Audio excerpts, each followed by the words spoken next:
I think people should read, and I'm not talking about blogs. Read and get educated so you know all of the positions you need to take in the world so you can make good decisions.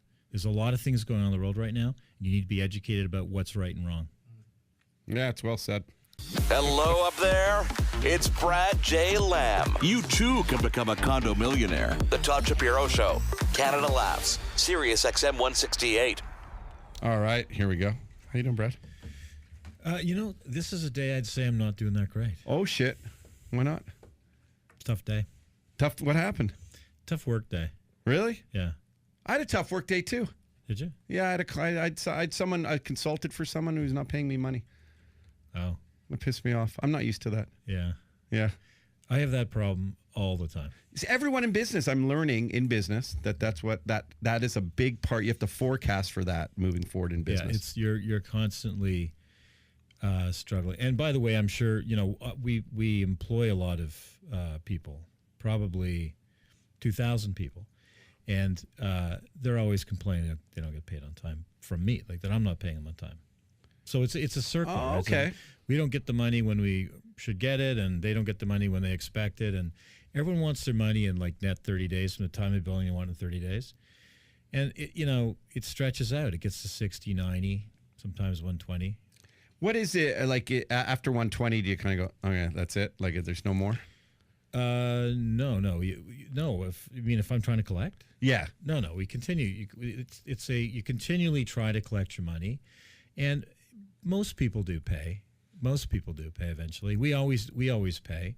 Sometimes if someone's done a particularly bad job for me, maybe the kitchen installer was late installing kitchens, and we got screamed at by buyers, and maybe they were scratched a bit when they put them in. We got screamed at by buyers. Eventually it gets fixed, but it wrecks your reputation. Sometimes we'll say, listen, you did a shitty job, so we're giving you a 5 or 6% haircut on your contract. You're not going to make a lot of money this time because you wrecked our reputation.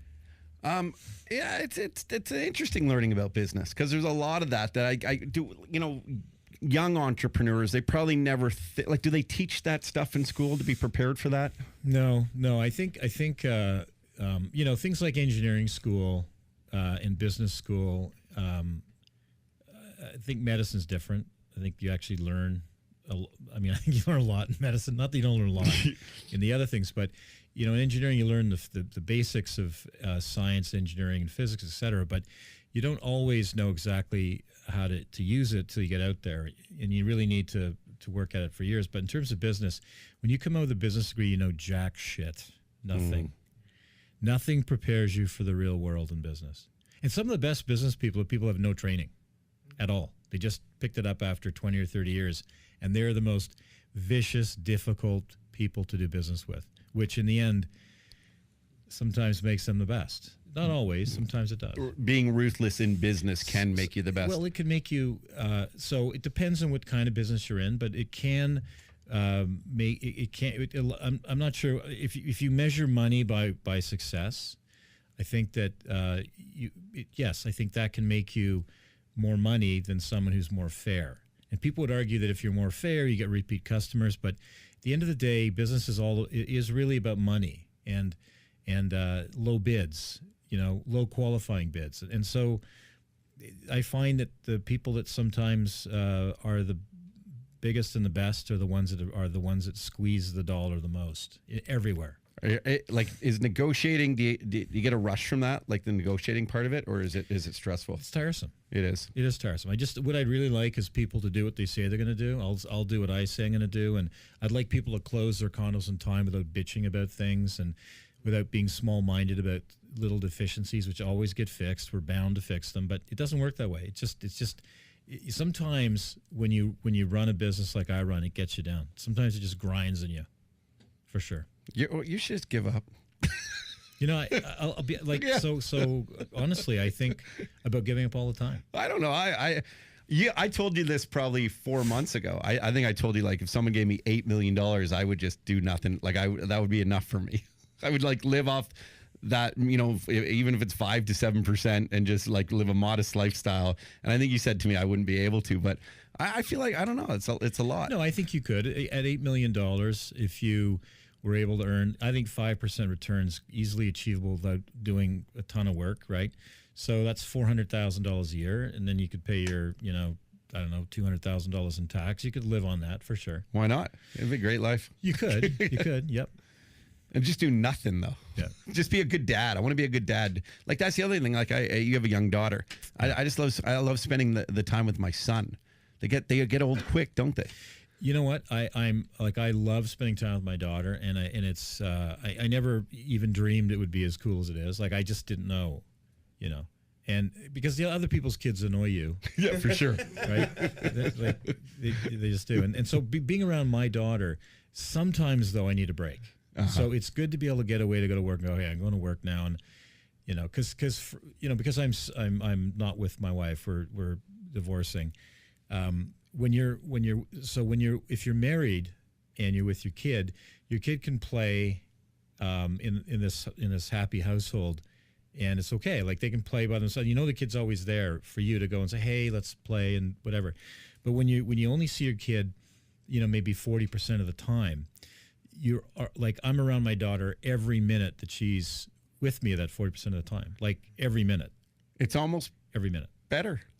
Well, it's better, but it is better. But it makes you always feel you're in some way inadequate because. Oh, I see. Yeah, because I would like her to go play by herself. She doesn't want to because she doesn't see me enough, and then I don't really want her because I want her to because I want to see her more. But then. Sometimes it's a lot, because you never get a break. You watch the same shows 5-6 days in a row, the same movie. Like I've watched Storks. It's come out and I took her to the movie theater and she walked out in 10 minutes and said, I don't like it. Like, no, she wanted to leave. So now Storks is out, on Apple TV. And we've watched it 25 times in 2 weeks. I've watched it 2 times a day sometimes. I'm like, oh, please. I love Storks, but enough. Do you put the phone down when you do it too? Or I don't make phone calls when I'm around her at home because she doesn't like it. Oh, that's good. She wants my attention, which is maybe it's too self-indulgent. I don't know, but it's just it's easier to text and not to have her say, "Daddy, who are you talking to, or what are you doing?" No, I listen. I find that, and my kid's only 16 months. Like they start to cry and whine a bit. At least for mine at his age, where they want your attention, and then you can kind of get in the text. You can do some business when they're focused on the TV or whatever. Yeah. But it's an interesting balance. One of my friends said to me recently, actually, our buddy Tom from Easy Nuts said the best time he has with his kids is in the car. Like you actually have that's great quality time. Like he loves going for long rides with his kids in the car. Yeah. So, but I think they have to be a bit older because even my daughter is 4. She's starting to be interesting and ask me really probing, why are you doing that type stuff, right? I've only noticed it the last 6 months. Why, Daddy? Why you do that? And I'm like, well. Trying to explain it to a 4-year-old, it's way over their head, right? But I'm only noticing now when I drive with her that she actually is mentally developed enough to ask those questions and be interesting when I'm driving her. Otherwise, she just listens to music and dances. I see. Yeah, you have the conversations. Let's talk a little real estate and some news going on. The Royal Bank of Canada just announced that Toronto is the least affordable housing market in Canada, eclipsing Vancouver. This is due primarily to the lack of detached housing. You've mentioned this many times before. Any new thoughts on this issue? No. No, it's same. No, I mean, Toronto is only going to get more expensive, and you can cry about it, but it's just there's no. It's part and parcel of becoming a great world city. People in London cry about it. People in Paris cry about it. People in New York City cry about it. People in, Beverly Hills and Hollywood cry about it because they want to live in a nice neighborhood and they can't. It's what happens, and it's unfortunate. There's no solution to it in our kind of world. So move out of Toronto and move to Hamilton, or move to the outskirts, or borrow money from parents. I mean, there's no easy solution for it. It is what it is. It's frustrating. I wish more people listened to me over the last 15 years, where every year I'd say the same fucking thing over and over again. And, no, the market's going to crash. I'm like, no, it's not going to crash. And who cares if it does? Buy something, live in it, you can afford it. Ride out the crash. But people just... want to believe. It's so far easier to believe in negative people than in positive people.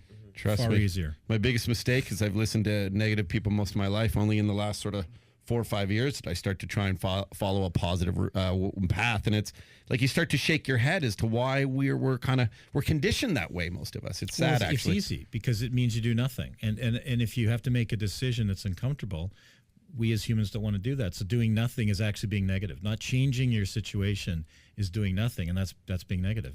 Yeah, I always hear about detached homes. What about, like, if you're in a semi-detached, is that still good to like? Anything I would say that's freehold, where it's a house that's attached to the ground and you have title, freehold, or a freehold, which would be a semi, a row house, or a detached house.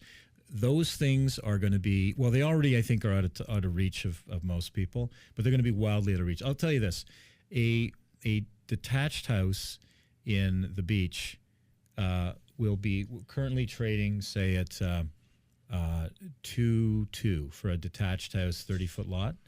That will be $5 million in 15 years. $5 million. That's a good investment. The best investment you'll ever find. Go. You heard that from Brad J. Lamb, and we'll know him in 15 years. We're going to call him on it. Okay. I'll still be mucking away, even though I don't need to and I don't want to. I'm still going to be here. Believe me. Yeah. Like right here on the show? No, I won't be on this show. But I will be in Toronto working still. U.S. home sales resales reached their highest level in nearly 10 years. I think that's good news. Will this continue to trend? Yeah. So the market in the States has not run like Canada's has, primarily because the recession, this great recession they call it, really was American. I would say the weaker states in the Europe Union. So England didn't suffer terribly. Ireland did, but it's rebounded. But places like Italy and Greece and Spain and Portugal, and of course the sort of have not new ones, Hungary and all that, they got hammered. But the United States was the worst of the great countries, the 5 or 6 great countries. Like Australia didn't really get affected badly. And so the United States really caved. I mean, housing prices went from, like I'm not saying in New York City. New York City had a bounce of like maybe 35%, but there are places where houses went down below half. In many places in the United States, weaker markets. Like Florida and stuff, right? Parts of Florida, parts of Arizona, parts of Texas, parts of California, lots of, in the inner states like Michigan, Ohio got hammered. And now, like if Detroit, I've been saying Detroit was the best place in the planet to buy real estate for years. And I did buy a bunch of, not as much as I wanted commercial stuff, but a high-rise office building in Detroit in 2009. I'm talking a building that was like 35 stories, built in the 20s or 30s, so Art Deco. Sold for $1.5 million. That building in Toronto was sold for $400 million, $500 million. Today, maybe $1 billion. But those are now selling in the $30-40 million range. And the guy who owns Quicken Loans, his name's Dan Gilbert. He owns the Cleveland Cavaliers as well. And Dan Gilbert took a huge risk and bought up most of downtown Detroit from 2009 to 2014. He still might be buying. And he bought, I'm going to say, over 100 office properties. Wow. And he has probably 5 times his purchase price, but I bet you he's made 30 times his invested money. He probably made $1 billion. He probably made over $1 billion. I think he was worth around $2 billion at the time of all this, the start of it. He's probably made $1 billion in Detroit alone, and I'll bet you he was active in Cleveland as well. I don't know that for sure. I know for sure he's active in Detroit, the most active buyer in Detroit. But I don't know about whether he's active in Cleveland. But if he was, Cleveland's turned around too. Yeah, Cleveland. Is this kind of where sneak into Hamilton a little bit? Like you've always been saying, sneak into Hamilton if you can. Hamilton is the Pittsburgh of. I liken it to Pittsburgh. It's 500,000 people. It's on the lake. Pittsburgh's not on the lake, but it's in the Tri River, where the 3 rivers meet. But it's a steel town that failed as a steel town and refound its bearing. And that's what Hamilton's doing. It's still steel town, but it's refound itself. There's lots of new technology there. There's a lot of great things happening in Hamilton. Hamilton is the best place for young people to buy homes right now, and it will not last. In 2 or 3 years, they'll be priced out of Hamilton as well. Good to know. On the West Coast, British Columbia has announced they will start offering interest-free loans to help first-time home buyers with their down payments in a market which is skyrocketing, that is, and made it very unaffordable for a lot of people. Will this new program actually help, and what do you think the requirements for qualification should be? Well, I don't think any government should do that. I mean, it's asinine. So, are they backpedaling here? well, yeah, of course they are. So if you bought a year ago as a first-time buyer and you didn't get it, that's not fair. Oh, that's right. Like, so everyone in the history of time that struggled to buy a home in Vancouver is shut out of that, and now it's just everyone now that gets to use. It's terrible. It's a terrible idea. Giving people money, giving people a down payment to buy a home, bad idea. Very bad idea. What about if they said we'll give everybody a down payment on their next home? Why don't we give everybody a free education and free food? Why not free cars, free vacations to Florida? This is crazy. We can't give people free money to buy homes. So it's just them basically saying, hey, we put a new tax for foreign investment, pissed a lot of people off, but now we're going to make the sort of the rest of civilization here appreciate what we're doing, because we're going to use some of this money and give it back to them to make it more affordable, which has been tough for the business side of things, quite frankly. I just think taking scarce tax money and then they're not giving money away. They're giving low interest loans to people that have to be paid back when they sell property. But and so they may see that as an investment of some kind. But I think that it's a very dangerous thing to start doing, and I'm not for it. I think that people should squirrel together a down payment on their own. I'm sure a lot of people disagree with me, but I think you got to do it yourself. I think there's other incentives, like I think things like maybe tax breaks for people that buy a home, maybe. Like property tax breaks, maybe income tax breaks, that kind of thing I can see. But just giving someone the money, I just can't get my head around why they're doing that. Is it fair to say? And listen, I eat what I kill basically, and I become a business person, and it's changed my attitude on a lot of things, because I got to work my butt off nonstop to make money. And when people are in business, the one common thread, whether you're worth $1 billion or even just worth a couple 100,000 or maybe even 20,000, if you work hard for that money, you appreciate the money, you appreciate the hard work for it, and then when you see people are given it, you start. It's not I don't think it's a wealth thing; it's a work ethic thing for me. And is that fair to say, your approach, where it's like you're just now giving people money? I work so hard for mine. No matter how much it is? Yeah, it's part of that, but also, it's a strange favoritism. I understand that Vancouver's expensive, and I understand that it's tough for people to get their down payment together. But then, rather than do that, why don't you just let first-time buyers in Vancouver buy with a 0% down? I see. Like, just rather than raise this tax money, which they're taxing people, raising money, and then being stupid governments throwing it away. Why don't they just let them buy with 0%? So you get a home for $700,000, or you just take a $700,000 mortgage type of thing. Yeah, and then give them maybe on the first $50,000 of the mortgage, give them a write-off for 2 years on their taxes, so they can reduce their taxes and something like that. It's just, to me. Would Toronto ever do that, or Ontario? I don't know. You wouldn't put it past them? The more left the government, the more likely you're going to get that kind of activity. I see. The Toronto Real Estate Board confirmed that over the first 2 weeks of December, there were 3,196 sales. That's a 17.8% increase from just 2713 the year before. Typically, the market slows down during the holiday season. Doesn't seem to be the case. What's going on? Well, what's going on is there's nothing for sale, and there's still huge demand. Interest rates are low, and this is the thing. You read about negative people talking in the newspaper, radio, television, that the Toronto real estate market's going to crash next year. It's asinine. It's like, this is the worst month every year the worst month is December, and this is going to be probably similar to a October of a typical year. That's how strong the market is, and the problem is that there's nothing for sale.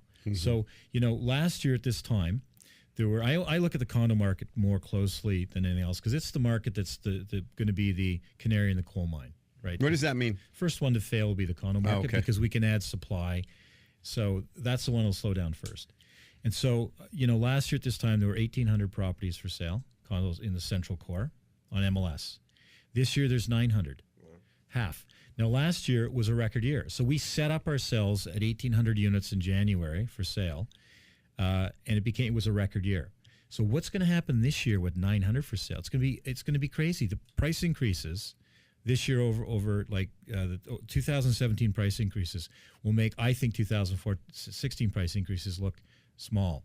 So I think more money will be made this year than any year to date in terms of increases of prices. And there's nothing the government can do about it unless they cock the entire economy up. JJ, you seem so intrigued, like you want to jump in, or you're just sitting there. No, I live in a building that I don't ever see open the view. Where at Jarvis and Adelaide. Yeah, I live in that building. I never see open houses. There's nothing for sale. Nothing for sale. Yeah, that's what it is. Nothing for sale. So I mean, if someone was considering maybe putting up for sale, but they're used to saying, "Hey, wait till the springtime," that's not the case. Like maybe just wait till Jan 1 now or whatever. I would. I mean, it's not wise to put property up for sale in December. Although we've done a bunch and sold at record prices. The crazy thing is, there was a so on Sororan there was a building that was just completed. Sororan is in Roncy Village. It's okay. Do you know Sororan? It's I do know. It starts where Dundas switches over there, right? Like, well, if you zip along Queen Street, you have like Lansdowne. I think Sororan's after Lansdowne. It's one of those. And then Roncesvalles is one of the ones that are few west. Anyway, it's a north-south. It stops at Dundas, I think. Anyway, right at the top of that, we did a bunch of buildings there. We did like Robert Watson Lofts. We did a conversion, loft conversion next to that. And then next to that, there was this guy that bought this lot and did a smallish, maybe 180, 170 building. And he was selling them for $450, $480. They were bargains, right? This building was just completed like maybe 5 months ago. Suites are reselling there for $830 a foot. Wow! So a guy who paid $450 foot's making almost $400 a foot on an 800 square foot apartment, or even a 500 square foot apartment. That's $200,000, and he put like $30,000 down. And these things are selling multiple offers. Like you can't, they come up for sale and they're gone, and that's. I mean, like a lot of people like that neighborhood because it's kind of, it's a bit like the Junction-y kind of thing, right? Yeah. It's become a very popular neighborhood, but I couldn't give stuff away there 10 years ago. Isn't that interesting? Yeah. Well, now there's hipsters. Lots of hipsters. Yeah, lots of hipsters. Hey, most importantly, what do you drive in the winter? What are you driving? I bought a Maserati Quattroporte. Yeah. Hang on, Louis just lost it. Louis just shit his pants. Really? Louis actually just shit his pants. Anyway, so that was like my winter car, and I'm not saying that. What is it? What is it? I don't know what is it. It's a 4-door like Maserati. Okay. So I Louis, bought you it. love this car? Louis, you love. It's one of the sexiest 4-door cars I've ever seen. He's nervous even talking about it. Yeah. Okay. Anyway, for some reason I thought it was 4-wheel drive. I thought it was 4-wheel drive, and I was coming. Ryan, I was out with Ryan, and I'm like, did I buy a fucking 4-wheel drive car? And he's like, I don't know. Did you? I'm like, why did I think it was 4-wheel drive? Because if it's not 4-wheel drive, it's completely useless. To Is me it? in the winter. Can we check it out? Do we know? Have you reconciled? It's not 4-wheel drive. It's a rear wheel. It's a rear wheel. Yeah, I'm a fucking idiot. Okay. Honest to God, I gotta take it back. That's unbelievable. Is it 4-wheel drive? No. Yeah, we're looking here. Well, don't type in 4-door. Just type in. Yeah. Balau. Anyway, I took it. So we're slipping. You got to go to I got a buddy, OK Tire. Drop him in there. Get you great snows. If it's not a 4-wheel drive car, I got it because I have a kid. To be safe. Yes. For some reason, I was absolutely sure it was a 4-wheel drive car. I don't know how I. How much does car go for? You don't know. It's a lot. Well, it's not like a Ferrari or anything, but it's a 4-wheel drive. It's got to be 4-wheel drive. It's cute. That's it, right? Yeah. Yeah. It's got to be the quad, even the name itself. Or that could just be the doors. Quadriporte is 4 doors. Oh, that Porte doors. Yeah, Yeah, that's yeah. why. That's. Can you just type in 4x4 or all wheel? Can you type in all wheel? Or I could just call Maserati and ask them. Yeah, we could do that. Anyway, This is it good plug just from- dawned on me because I took it out the other day, and I was moving along in the snow, and I'm like, this car's pretty good in the snow. And then it kind of, is it 4-wheel drive? This is hilarious. It's rear-wheel drive. It's even like, it's the worst. You just might need winners. Because, I don't know. or maybe you don't know to put it. Maybe could you get it? Is there like a switch? Oh, it is. It it's is. four- Is It's it? all wheel. It's all wheel. Ah, you go. Okay. All right. I'm not a total idiot. I didn't even read the brochure. That's how much of an idiot I am. Oh, You just great car. assumed. Looks nice. I love it. Do you like the car other than that? Is it a good car? For a 4-wheel drive car, it's a sexy car. But Yeah. when you turn it on, it sounds like a race car. Oh, is It's it? got It's this just really purrs. crazy sound. Oh, fuck, that's awesome. Can I borrow it for a date? Yeah, that's a nice car. Absolutely. No No, Tesla thanks. ever? I would get a Tesla, but I have too many cars, and I really don't need. I love that. I love them. I love them. So I would like. In fact, you know what I'm doing? I'm building a house. Well, I'm not building a house right now. I'm fighting the neighbors to get the permission to build a house, which is the story of my life. I'm always fighting neighbors about something. And they don't like my house. It's like a black Death Star. Oh, yeah. It's I too love it. nice and will only increase the property value of everybody else's home around it. And it's a but- bit large. But anyways, the I'm getting a Tesla plug for that because I that's think so I think not only I think Teslas are great cars, but I think there's going to be more amazing electric cars coming, and I think that I would. Yeah, it's for like a big sure. mandate for Porsche and a lot Yeah. of these companies, definitely. But it's still a bit of a problem. You know that when you go along the highway to Montreal and from Toronto, and they have all those Canadian Tire gas stations, they're all putting in Tesla charging stations. Mm-hmm. wow. Every one of them is, yeah. So and Tesla's making more affordable cars. They are. So yeah, which is good, sort of entry level. Yeah. Wow, cool. Man, such time amazing flies. The New Year's, Brad. Listen, you're our man of wisdom. You're our dragon of the program. We say, Brad J. Lamb from TorontoCondos.com and Brad J. Lamb Realty. With 2017 coming upon us and this world being in it's a nuts world we live in. Do you have any words of wisdom, any advice from our friend and our mentor here? Oh boy. I think there's so much that I think people should do, but ultimately I think that I think people should read, and I'm not talking about blogs. Read and get educated so you know all of the positions you need to take in the world, so you can make good decisions. There's a lot of things going on in the world right now, and you need to be educated about what's right and wrong. Yeah, it's well said. It's. I forget how to read. No, I need to know. I want to read more. JJ, you're big. Orwell. Honestly, Fantastic I just stuff. started reading. But you're an Audible book guy. But that's I'm okay. Audible, but I do also read. Like I'll have a book in the bathroom, and then I'll do the Audible. But I just got into I guess I read 1984 and In high Animal. school, probably. Yeah, but I don't remember Animal it. Farm, yeah. Yeah, and Animal. I just got done Animal Farm. It was How do amazing. you like the pigs? Yeah, yeah, They're great, right? It's great, but it's all these things that you learn in high school, all these allegories that really as adults we should be learning, Yes. and you don't realize that as a kid. Because especially Animal Farm, it's happening today.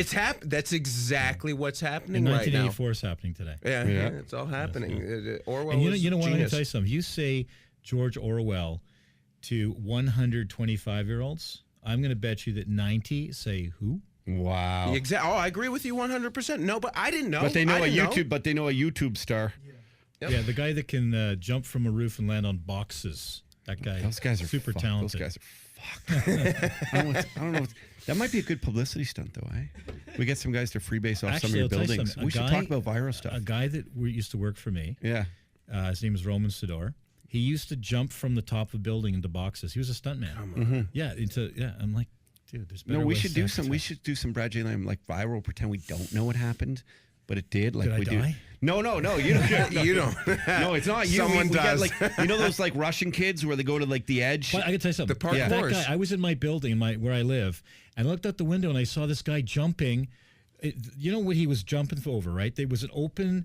They're like spans of concrete, precast concrete that loom over the street, and there was nothing between. So you'd have like a beam that was maybe 12 inches wide, and then 8 feet apart. And he was jumping from 1 foot, like running across. Then he had a handstand on the end of it. And I'm looking at this. I'm like, holy fuck! I gotta put my glasses on. So I put my glasses on so I can clearly see this guy. I'm like, what the fuck's this guy doing? He's going to die. So I called the police. I'm the reason why that guy got arrested. Oh, no way. I called the cops. That's actually crazy. Yeah. That's cool. It's crazy. I mean, he was right above the You're street. scared for him. I didn't know. Now I know he was he probably would never fall. He's like a cat. But at the time, I'm like, the fuck is this crazy guy jumping? Because there was nothing between him and 40 stories below. Yeah, no, I don't understand these guys. There are tons of these guys. Dude, there's guys who are climbing the Eiffel Tower and they're sneaking in and they're taking pictures on Instagram of just with no harness, nothing. They're just going. It's the most. You don't have that with the cranes. Some of your cranes when you're building, people just break in and then climb the top. We had that in of the Calgary. crane. We had to close the site down. He climbed up. He was crazy though, but we. Oh, okay. Isn't that fucking wild? Yeah, there's these kids. Anything to get 100,000 hits. Someone's going to fall, and then the people walking down get to see the pumpkin smash in the ground. That's not. Oh, I know. Great. Or you can land on someone too. Or you could kill somebody. Yeah, no doubt. Brad J. Lamb, TorontoCondos.com. That's the guy. That's the guy. This is the. That's the opposite. Thanks again for being a big part of the show. Look forward to continuing in 2017. And make sure you guys hit up TorontoCondos.com to get to any one of their great realtors or look at all the beautiful Brad J. Lamb realty developments going on from anywhere from Calgary to Edmonton to Ottawa to right here in Toronto. Some beautiful ones. The Todd Shapiro Show. Canada Laughs. Sirius XM 168.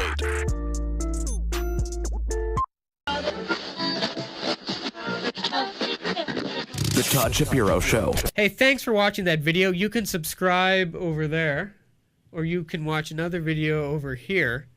And I think this is the Daniel Bryan yes chant. So what the hell? Yes, Todd Shapiro Show. Daniel Bryan can't wrestle anymore. It's a very sad story.